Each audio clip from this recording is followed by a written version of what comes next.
Welcome to season 2 of No Shelf Control, the podcast with books, booze, and banter, hosted by authors for readers, because let's face it, we're all bookworms at heart. That we are. This season, we will be chatting about book-to-screen adaptations and trending book talk books. I Facebook, and Lindsey Sparks. And I'm Lindsey Pogue. Grab a cocktail, kick back, and enjoy the show. Early warning that there will be swearing. Yeah, and not just me this time, I don't think. No. It's been a day. So, we're just for all you listeners and viewers out there, we have had quite a day. We are at our absolute wits' end. We're exhausted. Kids have barely been fed. Husbands have barely been spoken to. I'm just happy that my children are still alive at this point. It's been so stressful, so stressful. And if you ever thought that being an author was easy biz, well, there's a lot of ups and downs. So today was one of the downers, but here we are. We're still coming to chat about Jane Austen's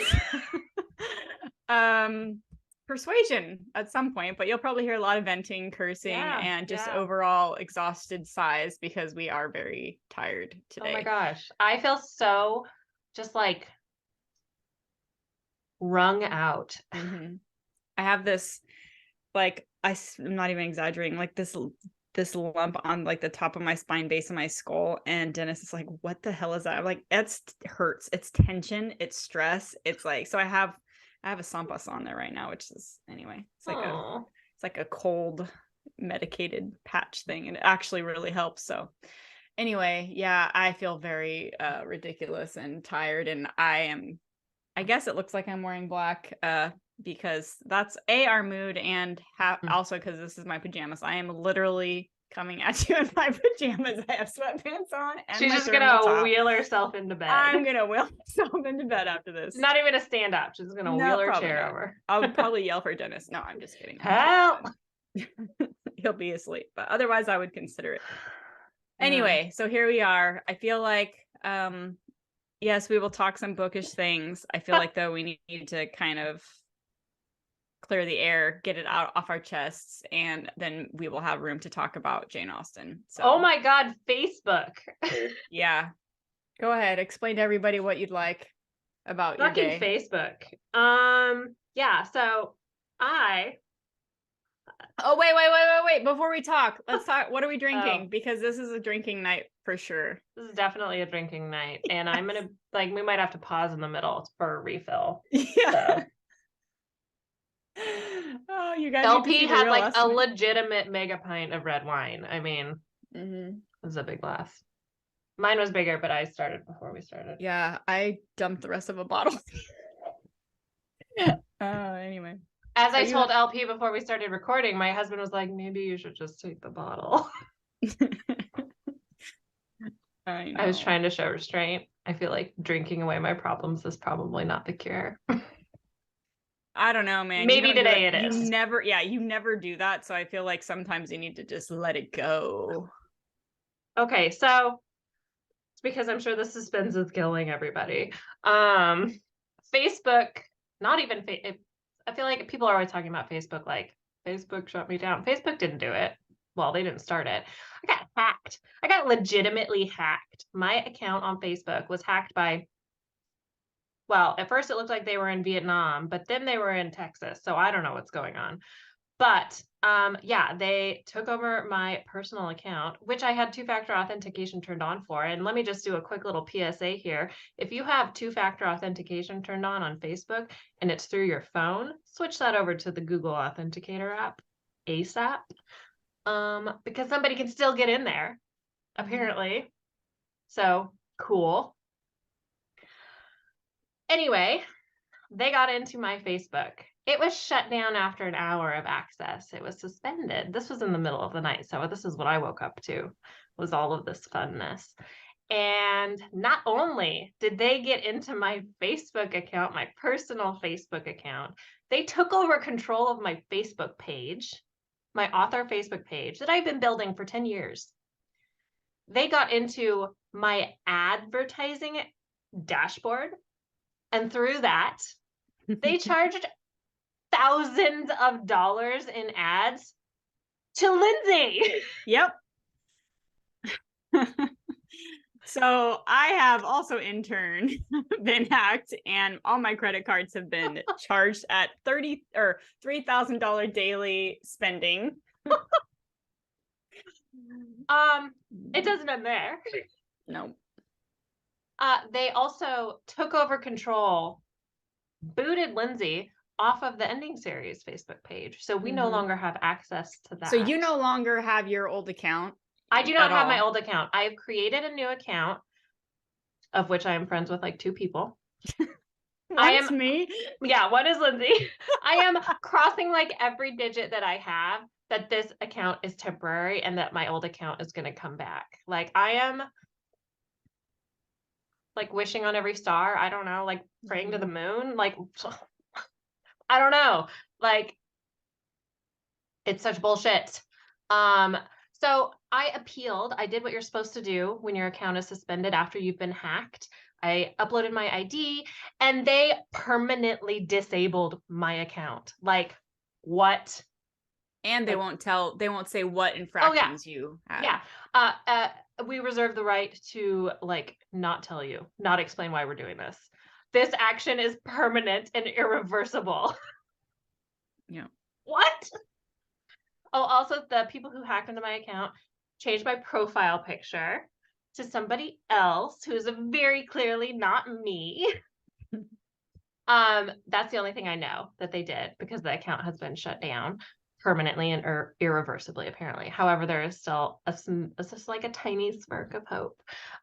Yeah, so we no longer have access to, I don't have access to my Facebook page. We don't have access to the Ending Series Facebook page. Nope. Lindsey got charged thousands of dollars and they took my husband's business Facebook page as well. Yeah, because I was an admin on that too. So they went in there, they kicked him out, and they took it over. Yeah. And my account got shut down. My account got banned permanently. Yeah, anyway. And it's really crazy too, because like Facebook has no way. It's so hard to find any resolution or any sort of support at all with Facebook. I mean, we were dealing with this all day. Yes.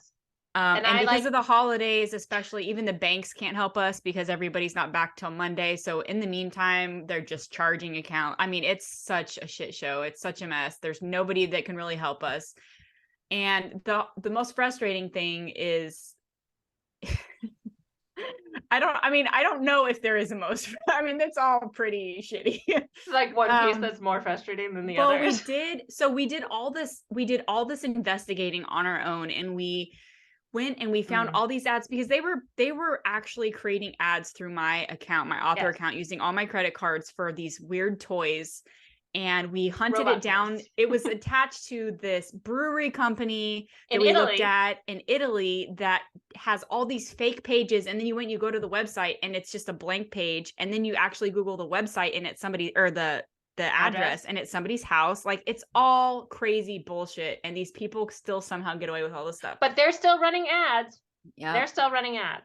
Yeah. They're still like out there doing stuff. They still have control of my husband's Facebook account and the Ending Series Facebook account and my Facebook page, but not me. Yeah. I'm locked out. But there is like I said, a tiny sliver of hope, which is I like Hail Married, reached out to a Facebook marketing rep who had contacted me.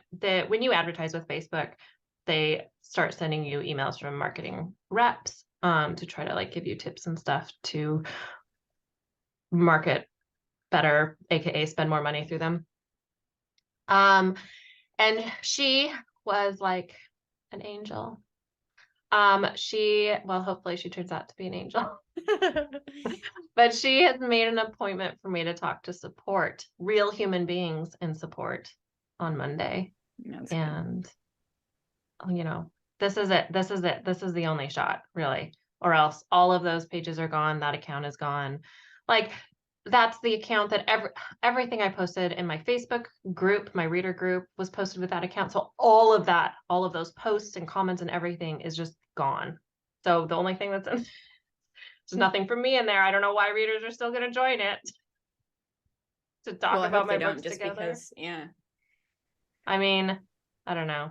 So I am taking this as, I mean, I was already putting more effort into my newsletter, and Discord and other community building places. So I was already doing that, actively attempting to kind of like shuffle people away from Facebook, but I was still heavily sending people toward the Facebook group, at least. Right. Lindsey's lovely readers. I don't even know if I should still tell people about it, because like, is it still going to be there? Who knows? So now I'm just like, hey, like, people in my Facebook group, if you listeners are in my Facebook group, like, could you please I would really appreciate it if you subscribed to my newsletter or joined the Discord. These are places that I have much more control over not getting kicked out. Well, I and see, mean, this is one of the issues. Like, I mean, I know you and I have talked about how, sorry, we know the people probably, half the people listening probably don't care about this stuff. So we yeah, apologize, but this has been our entire day. So it's really hard to shift gears and just be like, "Well, let's talk about a book," because like, we yeah. literally could, it's like partial tears, stress breakouts, like, Oh my gosh, like cursing terrible. more than normal, like so many I things. smelled so bad before I showered. Ow. See, I just heard my stress, whatever this is back Your here. stress My boil. lump. My lump. I put my head back too far. It's really sad, guys. Yeah. This is a real problem. Yeah, I was like, I had to break out the heavy makeup. Like, Yeah. this is such bullshit. I'm really When it sweaty rains. now because I was ranting. I mean, I don't know. And it's funny because I started my day like with a bunch of other crap going on, and then Lindsey had called me as I was grocery shopping and then had mentioned all this, and I was like, okay, well, I'm gonna help her, and then I'll dive into all the stuff that I haven't gotten to do today, because I've been like putting out fires of my own about stuff that is ridiculous that I shouldn't have to be worrying about. And then all of a sudden, nope, it's affecting every aspect of my life as well. So yeah, it's just one of those things where you can't make the shit up. So, or prepare for it. Yeah. It's the gift. I mean, because like you said, giving. we have been gift. Yeah. I mean, because like you were saying, I feel like for me anyway, I've been hearing a lot of authors have been having this issue. They've been losing, people have been hacking their account or making the fake accounts or whatever it is. Maybe not quite to this extent, but then I guess a lot of people also don't just advertise that all this is happening either, you know? Yeah. But I Not think, like me. I blabbed about it all over Instagram. yeah, but it's like at the same time, you need your readers, you have a lot of followers. You need them to know that if anything inappropriate is posted, because you have zero access anymore, you know? So, I mean, I totally get it. But it's like when I don't think readers realize when we say things like, and because I do this all the time and I'm always posting, not always, but frequently I'm posting in, on social media, like sign up for my newsletter because algorithms are always changing. People are getting locked out of their, like it happens so much. And so this only reiterates the whole thing and makes it even more stressful and more imperative that if readers want to stay in touch, we have to have control over their information in some way. And if that's just having an email, then that's great. But on Facebook, we have no way to be like, to reach out to them individually and say, hey, this happened and you'll never hear from me again because X, Y, and Z. Like you can't do that on Instagram. You can't, if your account gets shut down, you can't do that anywhere really. Like on these social platforms where you don't have anyone's information, you just have a follower, you know? Yeah. So I just feel like, I don't know, rant over, I guess, but it just sucks. It really does. Yeah. And like the people are so horrible. I know. It really sucks. I have obviously been talking to my husband about it a lot because it's the only thing I can think about right now. And I feel awful that he got impacted. I feel awful that you got impacted. Like it just is so shitty. Everything about it is shitty. And I feel dumb because I like looked onto his page and I made sure there were no charges. I was like, okay, his like business Facebook page is fine. Like nobody's charging any ads to him. And then like an hour later, they kicked him off the page, and I was like, Yeah, but how do I you know? didn't look at the like admins to see if somebody else was in there who shouldn't have been. And it's just like one of those things that's like hindsight, it's so easy to just like beat yourself up. And I am beating myself up so much. Yeah, no, I don't even know if that would have helped, to be honest, because however these people are doing it, it's super sneaky. Like I booted you. Remember when you told me I booted you out of my account because Lindsey used to help me with ads, so she had Yeah. access. So I booted her out. I didn't have any, well, I guess I didn't necessarily think to check my ads because I had no notifications, nothing weird was going on. But I took you out so that they couldn't access anything that I was doing, right? And then all of a sudden I'm getting these notifications that all this money is being spent, and then I go and I look at these ads for these toys that I've never even seen in my life, and Advertised by a beer company in Italy. yeah, that lives in a house Doesn't that has exist. garbage overflowing from their Yeah. driveway. So, it's like, oh my gosh, it's a mess. And then I just have to say, like, I was just kind of thinking like, wow, really? Yesterday, because I closed my giveaways. Every month I do a giveaway for my newsletter. It's one of the things I really like doing. I used to do it in Facebook, but because Facebook doesn't alert people to most of my posts, I stopped doing it, Yeah. So I was like, captive audience newsletter, at least they, most of those people, well, everybody signed up for some reason to be on the account, on my list. So at least they have more of a reason to open it. So I figure, I do this monthly giveaway. I went to pick a winner yesterday. I had 3 prizes for the release of Sea of Storms. This person, I will not name names, had 14 entries, 14 different email addresses. All of them at some point have been on my newsletter list and have unsubscribed. Who has time to do this shit?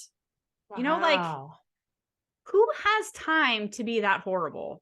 Like, obviously so I figured intense. it out and they didn't win, and I didn't even like include them in the raffle, but I'm just like, really? Like, it's so hard because I know so many people aren't like that. But then it's also, you get these people and it's just like, are you trying to ruin it for everybody else? And that's kind of like how this is. It makes people not want to use Facebook to interact with their readers because it's not trustworthy. And if something happens, there's no one to talk to that can help you make it better. There is no customer service. Yeah. And I know that like a lot of readers don't know this, but Facebook is one of the main platforms that authors use for advertising and finding new readers. And so when you lose access to that, thankfully I wasn't heavily advertising through Facebook right now, but I have in the past. And that would have been like business extremely damaging, like in the past for me. I don't know. Yeah. Like, that's crazy. Anyway, I know. Okay, we can move on, but I know as now everybody can see or why understand we are flummoxed. Like, it's like now we can sit here heavily. and list off all the things that we're upset about, but it took us all day to figure out all of these things. Up until about an hour ago, we had been dealing with this, so we haven't really, like, I feel like I barely ate. I wasn't even hungry. I forced myself to eat because I was too stressed. Yeah, I didn't eat all day. I forced myself to eat dinner.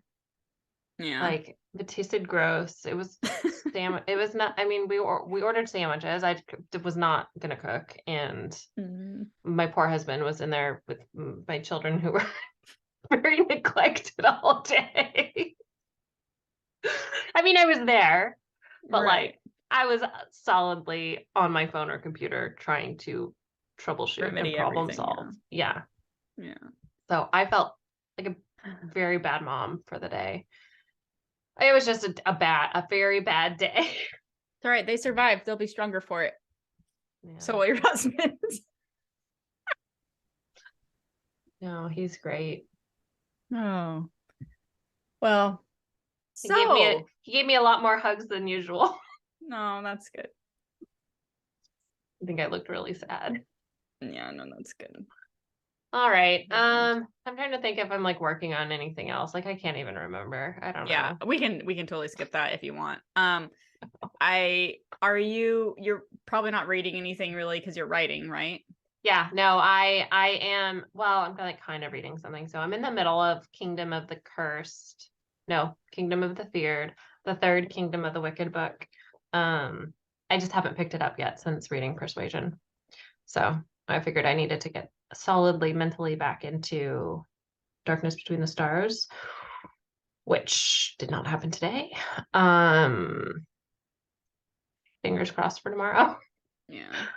I told my husband I wasn't going to look at anything at all. I was just going to have the tabs open in a separate window on my computer in the morning and just write my chapter that I was so motivated to write this morning before Shit hit the fan. Yeah. massive pile of shit sprayed all over me. Visuals. So here's to hoping. Yeah. Cheers. Yeah.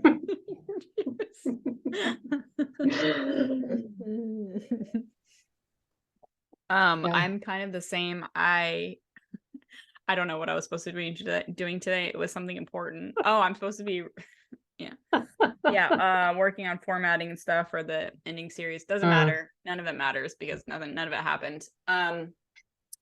So we're moving on from that. I do want to do a quick shout out and thank everybody who has been leaving amazing feedback for Sea of Storms, because that released since our last podcast and readers really love it and it makes me feel really happy. So obviously I can't thank my beta readers, Lindsey and a few others, for all their help with that. Because of course everything I write always needs polishing, so it's always nice to have reliable feedback. So anyways, thanks to everybody who's been reading that and sending me awesome feedback about it. I'm really glad that everybody thinks it's like the best one yet, but then there's a lot of pressure for to which I say, wait till you read Land of Fury. I know, and I'm like, oh my god, the pressure. But anyway, what else? Yeah, I guess we should just dive in because we're already half hour into this. What do you think? Yeah. Okay. So in case you guys are not aware, we are both avid Jane Austen fans. We like to watch the movies and adaptations. And I'm not sure how many of the stories Lindsey has read. I've read a few. I have not read all of them. But anyway, obviously, Jane Austen for me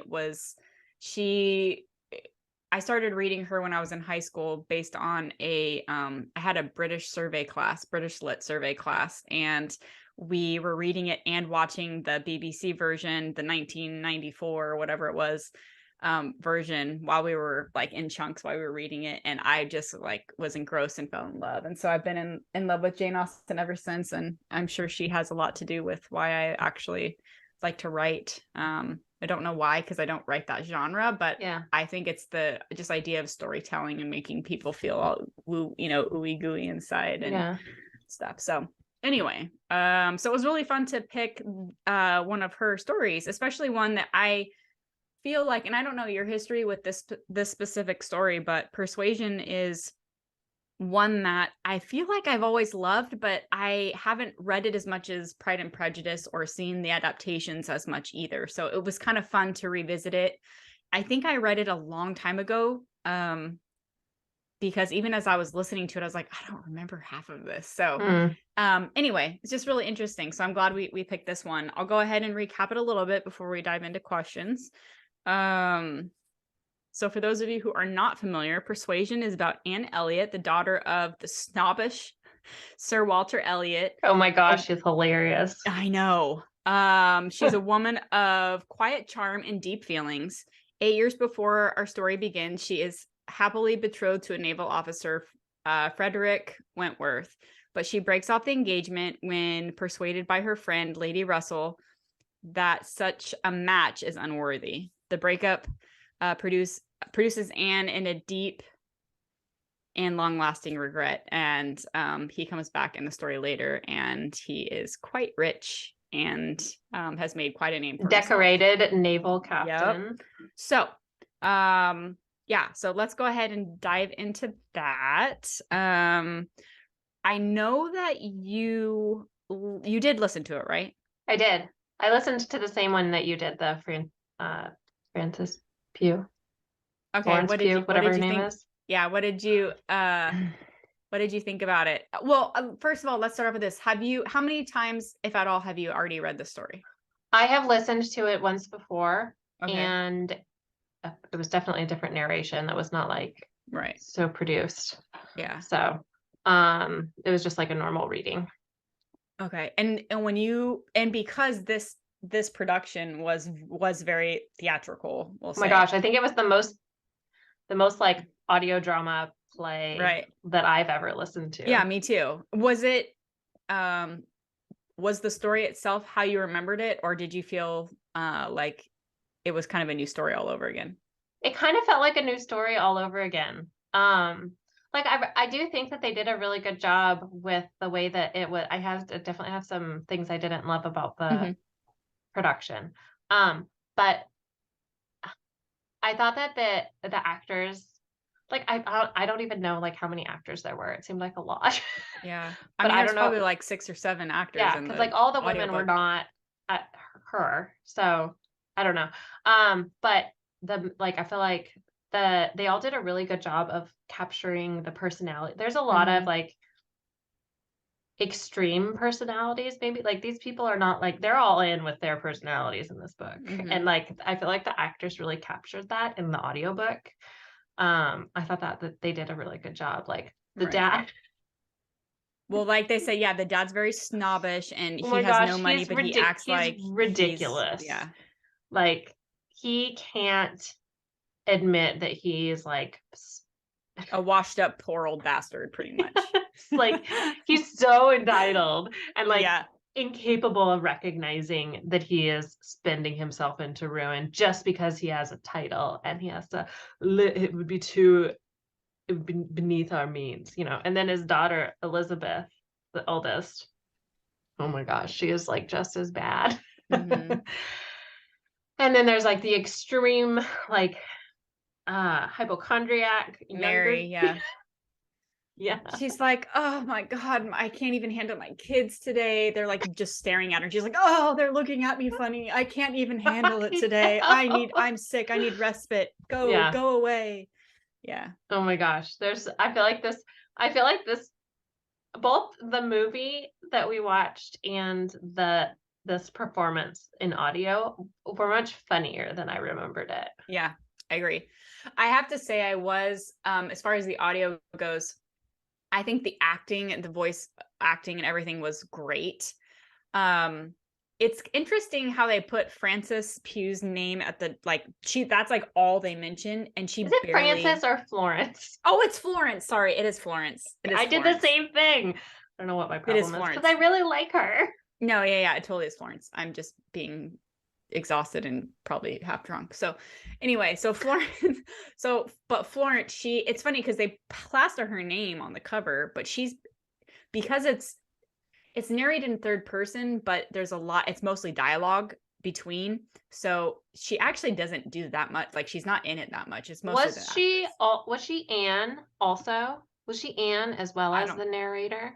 I don't think so. Okay, yeah. Because, I think she was only the narrator. well, I felt like her narration was the weakest part. Isn't It that was like interesting? It's like she's very just like reading. yeah, it Yeah, was like very monotone. emotionless. Like Mhm. it was not what I expected. Like it was like she sounded bored. I don't know. I totally agree with that, which is interesting because she's such a good actress. Hmm. I don't know. I mean, I could be wrong, but I don't think it was her that was Anne, but I don't know. Yeah, maybe I don't know. No, I like want to look it up and find out. Um, yeah, But I don't know. still, I mean, it still was a really fun Yeah. interpretation and really theatrical. Like they had the music and it made it sound like if they're really walking down Yes. the cobblestone road, you could hear it. Like And it was really cool like that. one of the things I really liked was like they would have like the conversation in the background and like Yeah. if there was As the parts, narration yeah, and like if there was faded away. pieces of dialogue that were like Yeah. Anne was just like coming into while they were talking, like it would sound farther away and get closer or Yeah. I mean I thought it was really well done in that regard, but I did find the like narrator the actual like third person narration voice by Florence Pugh to be the part that I like pulled me out of the story a little bit. Yeah, no, I totally agree. Agree. How interesting that we both thought that, and we both absolutely love her as an actress. I know. I don't know. It was weird. I mean, it just goes to show. I mean, but in all fairness, I mean, she is just narrating a book, so maybe it's like they told her you are just a narrator. Like, let's really let the artist shine, the actors shine. But still, like, it was definitely like produced. Like there was someone sitting with her, directing her. Yeah, like redo it, do it this way. Like, so it's not. I definitely would not put that all on her. Like whatever direction she was given. I do not feel like was necessarily the correct direction. But overall, though, I do think it was an actually really fun production. I'm like you were saying, I don't think I've ever heard any book told quite like that. It felt like I was, without the visual, it felt like I was watching a BBC version of the and there was like the music. They would have the music between the scenes. It did, and it was like the BBC music. Yeah. So I did like that part. Yeah. Okay, so jumping a little bit to the Netflix version that we watched. This is the new one that just recently came out with Dakota Johnson's her name, right? Yes. Okay. So go ahead, tell us what you thought about that. First off, I want to say that like I feel like I'm like hyper like aware of my phone buzzing to see if it's anything like amazing about Facebook. Anyway, I feel like so many of the casting choices were just like perfect. The dad. Fucking guy. I don't even know that actor's name, but I know I've seen him in a bunch of stuff before, but he was just like so good. Like I feel like they always cast the dads so well in Jane Austen adaptations. Like I can't think of one that I didn't feel was perfect that I've seen recently. I liked the dads in both Pride and Prejudices. I loved Bill Nighy, or however you say his name, in the new Emma. I think he was the best part. I did not love that adaptation. I did not either. But he was amazing. Yeah, 100%. And the dad in this, oh my God, so good. Oh, I know what I've seen him in. He was in with a really weird show called Dispatches from Elsewhere that my husband and I watched last year, I think. And it has the guy from, well, he was in Knocked Up. Not Seth, right? No, not him. The guy who's like commenting on how her boobs are getting bigger, like almost as soon as she's pregnant. Forgetting Sarah Marshall or something like that. Oh yeah, you know that guy? The big tall guy. Yeah, the big guy. Okay, I forget his name. He always does funny movies. But he's like very serious, sarcastic. Anyway, he was in that show. It doesn't matter. It does not relate to this at all. But that's what I know that guy from. Anyway, the younger sister Mary, perfection. I know. Yes, and the older sister Elizabeth, also perfection. And I really liked Wentworth. That actor I have seen in one of the weirdest shows I've ever seen. And I think you started it and didn't finish it. Oh my God, what is it called? It has the guy from Vikings, Ragnar. Oh, the wolves one, Raised by Wolves. Yeah, Raised by Wolves. I can't. Oh my gosh, I swear it's one of the weirdest shows I've ever seen. Huh? He's in that. Yeah. Okay. So, yeah, I didn't necessarily love Dakota Johnson. I didn't hate her, but she was just kind of meh. It's so funny you say that because I also loved everybody. I thought I'm not a fan of hers, but I actually really liked her in this role, and I was not a fan of Wentworth. So we're kind of that's the only one where we're opposite. I know, isn't that funny? So if we're talking, so it sounds like so we both, because one of my questions was about casting. So it sounds like for the most part, we both really enjoyed the casting that they did. What did you think about Anne's character breaking down that fourth wall and talking to the audience? No, I didn't love that. You didn't? No, did you like it? I kind of did, only because I think I was expecting it to be like that Emma movie, the newest one that I did not like at Oh, all. like And overly so kind I of was like so comedic. excited that at least like I feel like you could go either way. Like you make it like a BBC or you do your own thing, and they did Mm. their own thing. And I They kind did of their own thing. I like that. You know what I mean? Yeah. Um, I I don't know.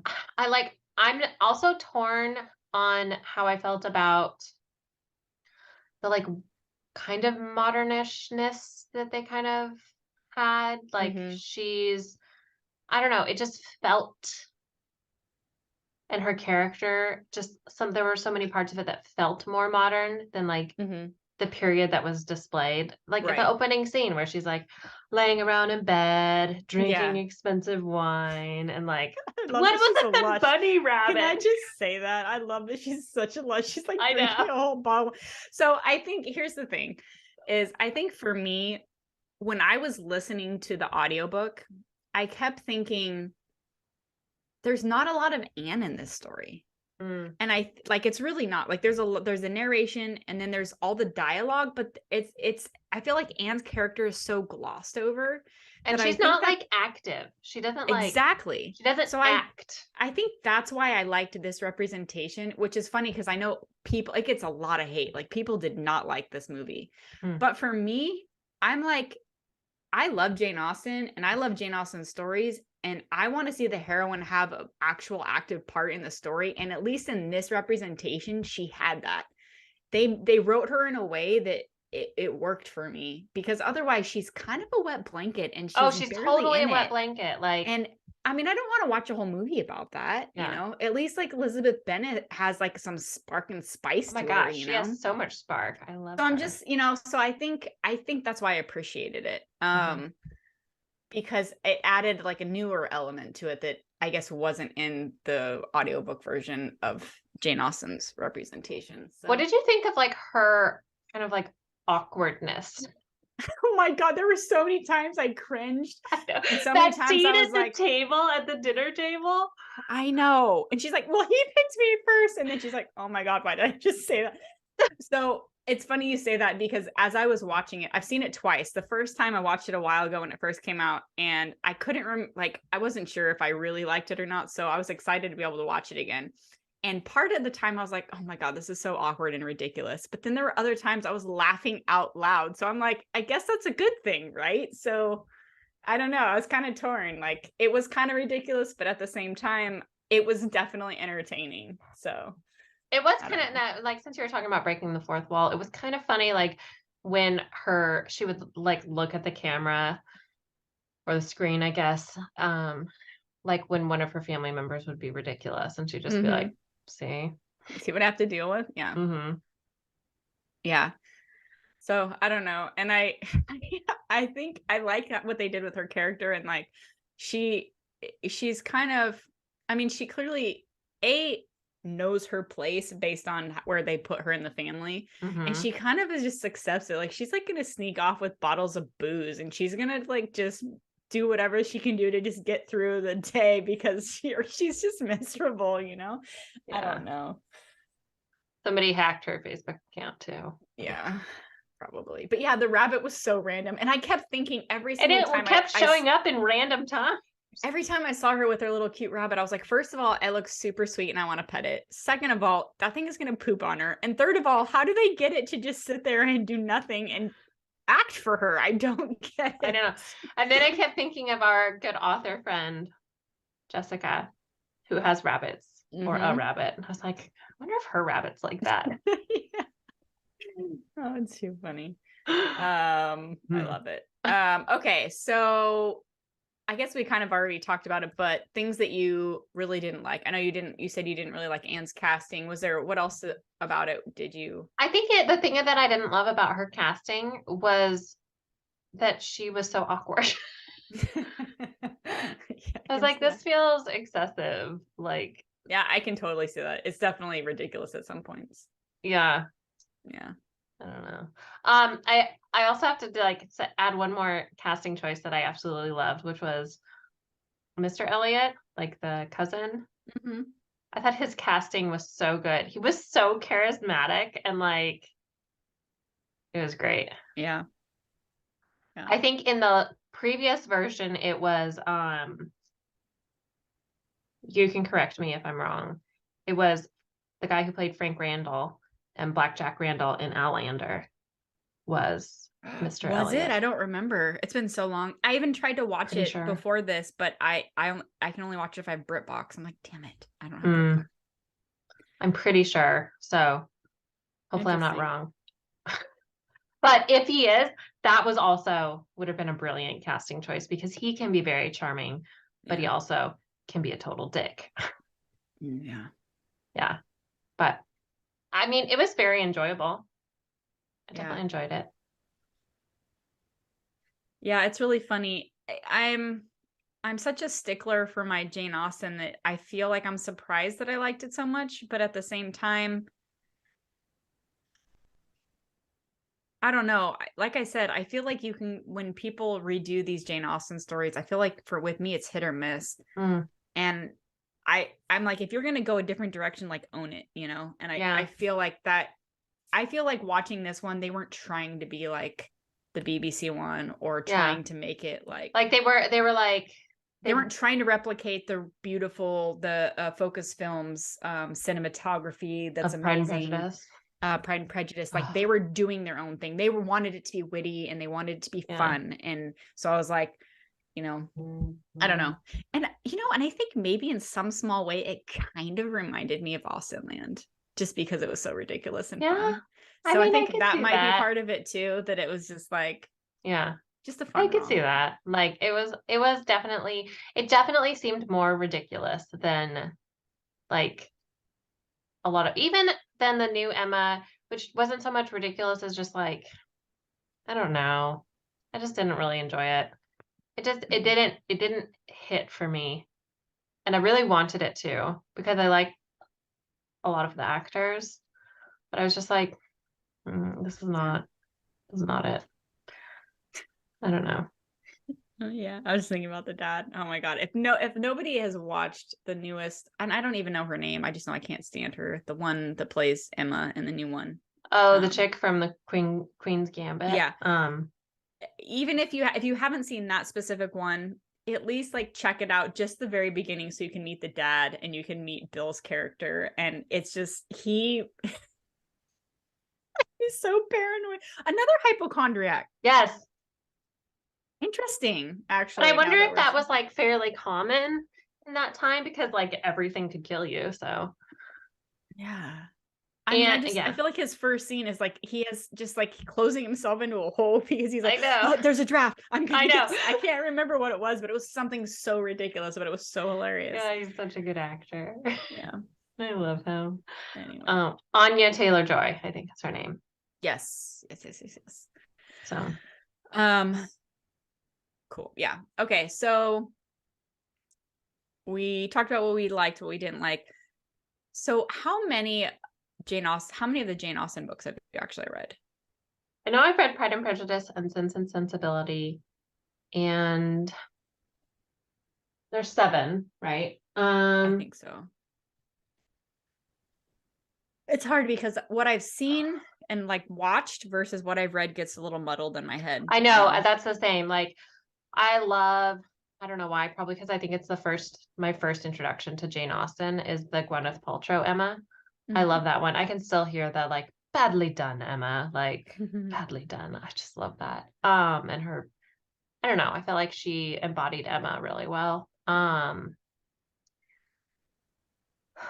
I don't, yeah, it totally gets mixed up in my head.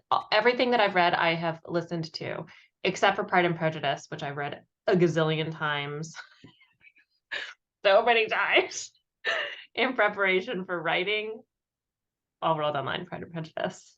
I Yeah. read it a lot. So, but like I infused that book with Pride and Prejudice, like in every possible way. So, I'm trying to think. Like I've watched the Northanger Abbey. I've watched the adaptation, the BBC, but I've never read that story. I I have have not read that read story. and watched Sense and Sensibility. I have read and watched a couple Emmas. I've never read Mansfield Park, but I've watched one of the Adaptations, I've obviously. watched 2 Mansfield Parks. I feel like I liked both of them. Yeah. That one gets kind of weird with like the whole cousin thing. Isn't that strange? Yeah. Yeah. And then obviously pretty much every Jane Austen or every Pride and Prejudice. I know I'm forgetting. There's another book, Lady Susan. I think it was only a partially. It's either, and I know I saw that. That was the one with Kate Beckinsale, right? That was called Friends. I'm Or it's assuming it was based on based on Lady that Susan. story. Yeah. Yeah, I think so. But I actually read a part of a story. Well, I read an entire story based on the part of the story that was actually written, and I really enjoyed that. It was called Lady Susan and Her Daughter or something like that. I really enjoyed that. I But think the again, movie was called Friends and Lovers or something like that. Or friendship and Friendship, Love and Friendship, or yeah, I think that's probably right. yeah. And I know there's more, so now I'm trying to figure out what am I missing. But I don't. I mean, then there's the unfinished. no, it's fine. I have them have right all the there. books too somewhere, but I was just curious. So where does Persuasion rank on your I always loved Persuasion, the whole second chance romance thing. I feel like I've definitely become a lot more like of a feminist as I've gotten older. And Anne is so wet blankety that she like really frustrates that part of me.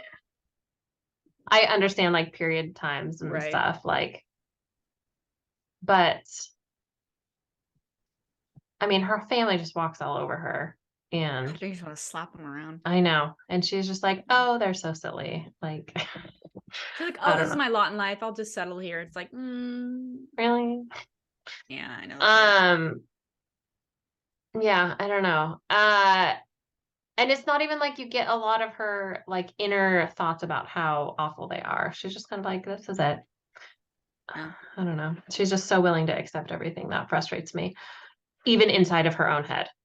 But I still really like that they missed their chance at love and then they finally got their chance at love. And, you know, she isn't stuck with like living poor because her father and sister like spend all their money out of pride. Like she Nice. can go off with Wentworth and go see places and Yeah. like finally be the person she wants to be. I was kind of just realizing that Persuasion, specifically that one, that comes to mind, is very YA now. Like if you like, it has the love triangle, it has like the two ships and like all these Oh, misrepresentations and what. the misconception Mm-hmm. in I can't remember which one has the misconception that would really bugged me. I feel like in the movie they like added a misconception that wasn't in the book unless I glazed over it in the book. But the whole misconception about she thought in the movie they make it very clear that somebody explicitly tells Anne that Wentworth is engaged. But in the book it's never she never thinks he's engaged. Oh, I do remember watching the movie And after I was that like, and this is thinking, unnecessary. And then they like have this meeting and she but thinks I he's think engaged and like that. None of that was did in the that book. not happen? No. I'm getting confused now. Yeah. And like her whole attachment to Mr. Elliot was much more, In the book, yeah. yeah. I mean, I don't know. I did not like the misconception that they put in the movie. Like the whole, yeah, the misconception. I don't know. We've talked about how misconceptions are more increasingly annoying to us in books. Yeah.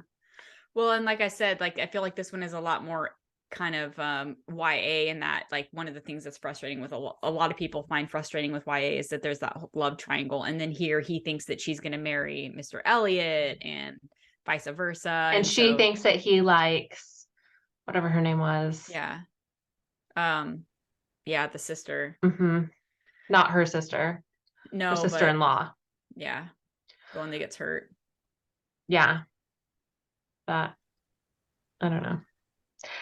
Yeah, it's funny. And then it's like, it's such a funny time period because like everything has to be so chaperoned, but then all these young people can go off on this like getaway trip.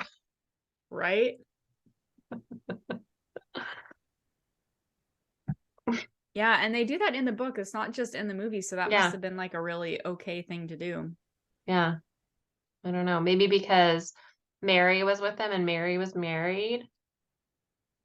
Maybe that made it okay. Not And to her mention, they husband was made there it too. very clear that Anne is 27 and old, so She's maybe so they don't old. care. You I know, know. I'm like, oh my God, I'm almost 40 and I feel like I'm 70. So poor Anne, what was she? What was she? That poor girl. Oh. Yeah, I don't know. So it's just so interesting. I don't know. I think that's what makes Jane Austen fascinating, though, too. Yeah, like so like she was very much was like about critiquing the time period and like kind of making fun of the social customs and stuff like that. But it is really fun because it gives you like a really interesting window into like what life was like and what a woman of that time would think, because Jane Austen was a woman of that time. I mean, she died at what, 41? So she She was barely very got past young. that. Yeah, Yeah. she barely got past that age. And like I feel like all of her heroines are of a similar like station in life as she is. So it definitely gives us like an interesting window into that time period, which is also, I remember thinking as I was listening to it, I was like, my God, these people, like these like landowners, or landed titled like men, and their daughters and their families. Like, what do they do? Like, they Well, just like spend all day like critiquing other people and like feeling superior than people who actually like do something with like their minds and isn't their it bodies. crazy to think about how different things are now? I I mean, know. almost everybody makes their money these days. It's not Yeah. like most people And aren't born just into it. like to think like that everybody was okay with these people doing nothing and having all of the wealth. I know that there were a lot of like landed people who did a lot of stuff, Right. like as we have seen in Downton Abbey. Like they still have to do stuff. Which is real life, people. Everything I know I learned from fiction. Um, but oh my God, I feel like Jane Austen really points out like this life of leisure that these people live. And it's like all It's sitting almost like around in drawing rooms and getting ready for parties. it's like it really like rests on that fine line of satirical. Yeah. Oh Like no, she it's totally almost is. It's totally satire, but I feel like. it's not, it is, but it's because there's always the Miss Bennet characters, right? We have that in Mm, all the fathers or most of the fathers or whatever of them, the mothers, the sisters, like we have yeah. those characters, but she does it in a way though that is still relatable. It's not so over the top that it's like, oh my God, like this is just, it's like it's like, yeah, it's totally like people have those aunts, moms, grandmas, whatever that are like Mrs. Bennet, you know? Like it's a Mrs. thing. Bennet. Oh, I love her. She's so annoying. Yeah. It doesn't matter which version you watch, people. No, it Or listen doesn't. to. That's She's just always what annoying. how she's written. So anyway, that's the gist of my questions. Anything else you want to add or Um, oh wait, which one is your favorite story? I feel like I was trying to go that way. I don't know if we ever got that way.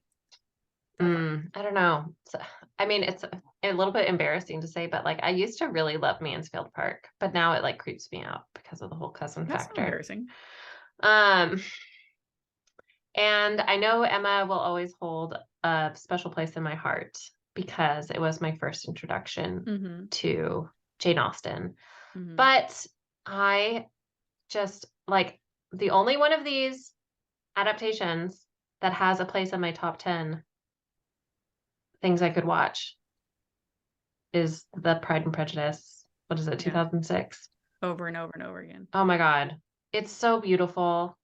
And I know it bugs you that they cut out a bunch of stuff, but I feel like the castings were all so Yeah, the casting was good. good. Yeah. Like, oh my God, Lydia. I remember watching it and I was like, of course Keira Knightley is Elizabeth Bennet. That's like obvious. That's like the obvious. So I remember obvious. thinking like, oh my God, of course that's who it. But like, No, oh my I agree. God, like I mean, I know everybody loves the like pond scene, the like Darcy wet shirt scene from the earlier The older adaptation. version, yeah. But God, that hand flex just gets me every time. Oh yeah, I love that hand flex as well. In fact, when I'm writing sometimes and a character flexes his hand, that's I'm like just the like, first thing my mind goes to, and I'm like, I can't. hand flex. That's so ridiculous. Flex your hand, No, Matthew no, McFadden. no, you are 100% correct. There are a lot of things that bug me about the Keira Knightley version of Pride and Prejudice, but I own it. I watch it. I watch it probably is more than I watch most movies over that I own. I do love the production as far as the cinematography. I think the casting is great. It bugs me how rushed it feels. It feels so disgustingly Oh my God, rushed. and Mr. Collins. Oh my God, yeah. So yeah. If it was longer and they didn't cut out so much, it would probably be my number one. But they need to make it 4 times as long, but with the exact same production value. Yeah, I would hands quality. down, then I would say that is by far my favorite. But yeah. And I feel like I agree with so many people in that Elizabeth Bennet is an excellent character. Like, she is like, my little feminist heart just loves her. But she's also not like extreme and over the top. She's very No. relatable. She's like the normal woman would want the same amount of respect that, Yes. She's not asking for the world. Yeah. She understands the way things work, but she's also like, okay, you could have some common courtesy at least, Yeah. Yeah. Yeah. Yeah. Yeah, no, I understand. She's a good character. Lissai. Yeah. And I think she's a great character because like she sees how ridiculous everything is. I mean, like Anne, but she actually like is like, you're ridiculous. And like she actually like gives little jabs and stuff to like make fun of, Yeah. It makes me want to, not that I necessarily have time, but it makes me want to go back and re-listen because let's be honest, even though I have the book, I'm probably not going to go back and reread it, but it makes me want to go back and re-listen to Jane Austen in her version or like the actual version of Pride and Prejudice to see how it compares to Persuasion because Persuasion wasn't what I remembered when I first read it years ago. And I wonder if it would feel more Anne, like there was more Anne if it wasn't like this high production with all the different voices and, That's a good point because that totally cuts a line between the character and the narration. Yeah, because like we can't even tell if Florence Pugh was also the voice of Anne or if she was just the narrator. Like, I don't know. So it's like, it doesn't even feel like the narrator is Anne, but like in The Pride and Prejudice, narrated by, what is her name?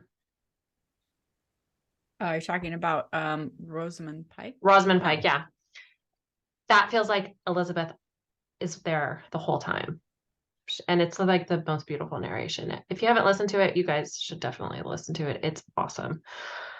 And I don't know, maybe that is where Anne is like lacking in. I would be curious about listening to a different version of Persuasion. Oh, that's true too. Yeah. I think. I don't know. But it's cool now because now we have all these options because there's a lot of really famous people that are going in there doing all these. Oh my God. Richard Armitage, like he does so many narrations. So I don't know if I told you, but since we're on this like Victorian kick here, well, I guess Jane Austen is Regency, but you know what I mean? So, I went and I listened to, this was a couple years ago, but I listened to North and South, which is one of my favorite. How was it? I've never read it. It is. Did he read it? Does he read it? No, he doesn't. Well, and that's the version I read, I don't think. I've heard him do like a lot of oh my gosh, what are some old school? I've heard him, who did Treasure Island? Robert Louis Stevenson. I've heard him do I've heard him do a lot of famous male narrators doing things, but I've never heard him do like a Does Jane he have the Austen. Northerner accent when he does it? I don't know. He just has his normal British accent. I don't know. Oh, But here's the thing. So when I listened to North and South, because I had already seen the adaptation with him in it, I remember thinking, come on already. It was so drawn out. It's so like I remember thinking at the end, they cut all of the necessary things out that they didn't, like the things that made perfect sense to get out. And I remember being so grateful because it's a really long book. it's a long mini series. I know. So imagine if they would have left like all of the like descriptional dialogue, like just all the things on top of all the dialogue and all the plot, like all the scene changes and all the subplots and stuff. So I actually remember thinking, thank God that I really liked the movie or the show adaptation. It'll be hard to get through. Yeah, it was really good. And they did a really good job, I think, in the production of the show and getting rid of the things that it didn't add anything to the story. It just made it longer. You know what I mean? Yeah. So I really, really liked that. But yeah, I actually rewatched that the other day because I was like, I need a moment.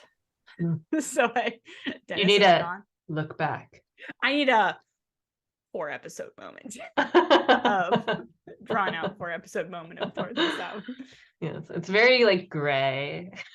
Yeah, no, I loved it.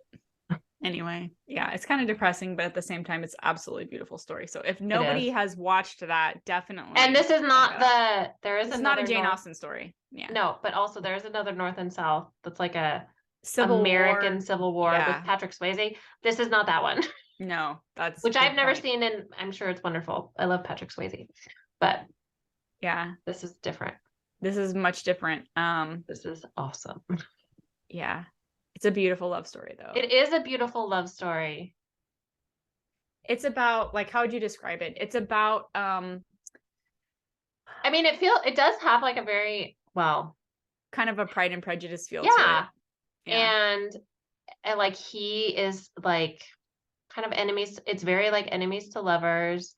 But she has a very specific outlook on who he is. She has all these presumptions about him. Yes. And then she does have like kind of closes herself off to him, and he loves her. And then she's like, you're no, thank you. And then, but she doesn't really know the real him. So it's very similar in that aspect. Yeah.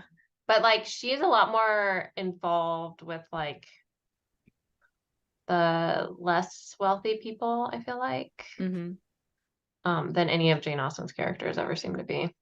I mean, I know they go on their little visits or whatever, but well, that's because her family, they don't own an estate or anything. She's a vicar's daughter, so like they've always worked for the church, and then he decides that he doesn't believe with the doctrines of the church anymore, so they move from the south to the north, right? That's how it works. So they move because he's a northerner, and then in the industrial parts of England, and it's all she's like not used to the way that the life is. And anyway, we're so off topic, but not really at the same time. So anyways, check it out. Oh my gosh. All right. Anything else we should check in about, or I don't know. Would you recommend the Persuasion that we watched? Oh, yeah, I think it would. Yeah, I would too. I mean, don't go into thinking you're going to be watching a BBC version, and then you'll be fine. There is an older version that is a very much like BBC accurate version, which is very good. But again, you have to have BritBox to watch it. And it's old, and it is definitely older. It feels older. It feels, it's very much like the same era as the older Pride and Prejudice. Yeah. So yeah, no, for sure. Much more like accurate, historical period, like kind of stuff. It's funny because I went to go look at I don't know why I do this, because I do not trust Rotten Tomatoes to save my life. But I went just to see what the ratings were, and a bunch of things popped up, and the audience likes for the Netflix Persuasion is about in the 70s. But Rotten Tomatoes gave it like 30 or something. And I mean, I can see that it, what people would not like about it, but I'm like 30. And then I went and I was looking Neighbors, or whatever it's called with Zac Efron, and he's Oh the my God. college neighbor, has like 90 something percent. I'm like, I can't take this website seriously. I can't. I do think that movie is really funny. I don't think it's 90 something percent No, funny at all. I don't either. Especially when there's so many good ones that don't even rank that high. And I was like, I can't do it. So anyway, it just depends what you know. Okay, speaking of things that were ranked really highly, Yeah. my husband couldn't finish it because he was so confused. But I did just watch something. This has nothing to do with Jane Austen at all. I enjoyed it. I thought it was like really deep and not at all what I expected. But I watched it because the like poster cover, whatever, is really cool. Everything Everywhere All at Once. Have you seen or heard of it? I haven't even heard of it. We rented it, so I don't know where it is. So it's a movie. Oh yeah, it's a movie. Oh, okay. It is very strange, but it also feels like it's like a metaphor for depression and coming out of it and like suicide and stuff. So I don't know. It was like very like heart-wrenching, but also so weird. So yeah, if you're looking for something that's like deep but weird, give Everything Everywhere All at Once a shot. Well, on that note, I wish you were closer because I want to get together a girls' date night and go see the third Magic Mike. So I wish you were closer. Oh man, I miss our girl date night. I know. Dennis is like, oh my God, there's another one. I'm like, yep, bye. Oh, when we go to Carpe Diem. Yeah. Is that even still anyway. open? Yeah, it is actually. Oh. Carpe Diem is still open. Anyway, but I did just see that, and so I was like, I gotta at least get the book club girls together, something, because I gotta go get see your the theater. sister It's to the go? last one. Yeah, I mean, the last one. Oh my gosh, I don't know if I'm ever gonna be. Maybe I wonder if I can trick my husband into watching it. There's no way. Go with your No girlfriends. way. Yeah, I could probably get. I know one. I could get to see it. Yeah. You'll figure it out. If you really want to go, you'll figure it out, girl. I have definitely seen the first two. All right. Well, we are 100% off topic now. So yeah. This is great though. I feel like I was distracted. Yeah, like get all that weight off your shoulders. Oh. Now we just have to go to bed and not think about it anymore. Money. I can't even. Okay. Smiling, happy faces. I feel so happy. So thank you for bearing with us this episode. We know it was a little off course. Ranty. Yeah. But thank you for listening to this episode. Don't forget to check out the show notes for this episode. Well, we didn't have any book recs, but we had a lot of movie recs, so maybe we'll include those. I will, when we get done, we'll make a list. Perfect. And we have been posting in the podcast Facebook group as soon as we can maintain access to it. Oh my God. That's so funny. We'll be back in a couple weeks. Oh my God, my light's gonna fall over. I coughed too hard. Yeah, sorry guys. So we'll be back in a couple weeks to chat about the book talk sensation. I'm really excited about this one. LJ Andrews, you know which one we're doing, right? I can't remember. Curse of Shadow and Thorns. Oh yeah. I think it's Viking-esque, which is why I'm super excited. So anyway, I'm really looking forward to that one. And in the meantime, you know where to find us, guys. It was a little shrug of, you know what? Not on Facebook. Thanks for hanging out with us. And dealing with our exhausted half drunkenness. And we will see you next time. So happy reading adventures. Bye. Bye. Oh, happy reading. I should say that. I always say that. Happy reading. Happy reading.